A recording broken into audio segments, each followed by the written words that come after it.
जय गुरुदेव। तो आज का हमारा जो ज्ञान पत्र है, हमारी जो नॉलेज शीट है वो ये है कि यज्ञ, यह ज्ञान पत्र परम पूज्य गुरुदेव श्री श्री रविशंकर जी ने 7 अक्टूबर 1998 को लोने लेक जिनेवा स्विट्जरलैंड से दिया था।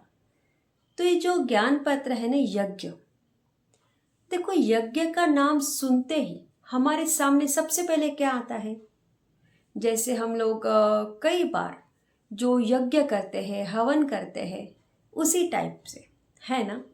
लेकिन आज के इस ज्ञान पत्र में गुरुदेव ने एक बहुत ही सुंदर व्याख्या, एक बहुत सुंदर परिभाषा हमारे सामने रखी है कि यज्ञ क्या है। देखो, यज्ञ ऊर्जा पैदा करते हैं और ऊर्जा चेतना और सजगता को उभारती है। उन्नत सजगता मतलब जो अवेयरनेस है ना, वह तुम्हें वास्तविकता के और भी नज़दीक लेकर आती है और तुम्हें ये समझने के लिए कि सब कुछ हो रहा है, ये समझने के लिए तुम्हें अवेयरनेस की आवश्यकता है, सजगता की आवश्यकता है। देखो, हम सभी के भीतर प्राण शक्ति है कि नहीं? तो उस प्राण शक्ति को कैसे हाई रखा जाए, कैसे उस प्राण शक्ति को बढ़ाया जाए, इसके कुछ उपाय आज यहाँ पर गुरुदेव ने हमें बताए हैं। तो सबसे पहले कि फ्रेश फूड खाए, ताज़ा भोजन करें और हो सके तो बीच बीच में आप कभी उपवास भी कर सकते हैं।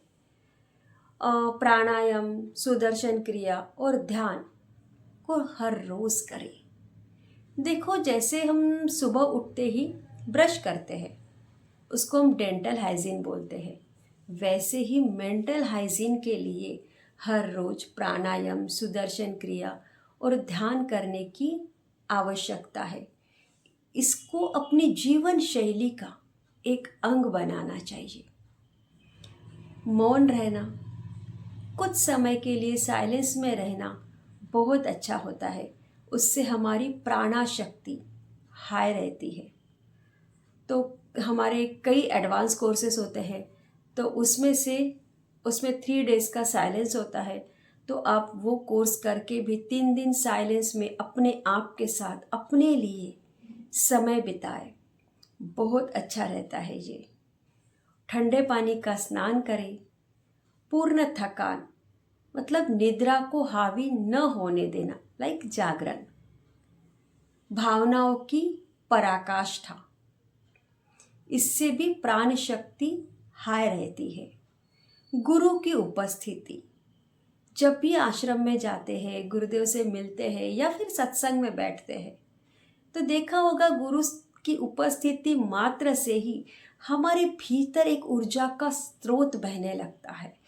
एक अलग ही ऊर्जा हम महसूस करते हैं, इतना आनंदित रहते हैं कि उसकी कोई परिभाषा ही नहीं है। मतलब ऐसा कि हम लोग शब्दों में उसको बयां नहीं कर पाएंगे, इतना सुंदर एक्सपीरियंस होता है। तो गुरु की उपस्थिति से प्राण शक्ति बढ़ती है।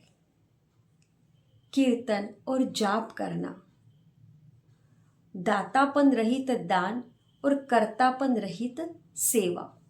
अगर आप कहीं पे कुछ दान कर रहे हैं, कुछ डोनेशन कर रहे हैं, तो बस उसको मैंने ये किया, मैंने इतना दान किया, ये सब बताने की या बोलने की ज़रूरत नहीं है।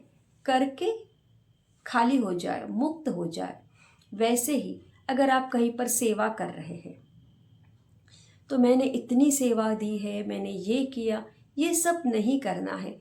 करके मुक्त हो जाना है, मतलब उससे कर्तापन रहित होकर काम करना है, मैं से हट जाना है। तो ये जब हम करते हैं तब हमारी प्राण शक्ति हाई रहती है और ये सब मिलाकर ही यज्ञ है।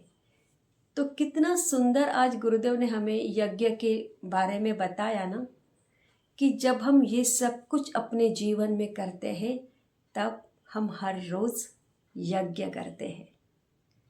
तो बहुत ही सुंदर आज का ये ज्ञान पत्र है, यज्ञ। जय गुरुदेव। Don't forget to like, share and subscribe and turn on the notification for more beautiful knowledge videos.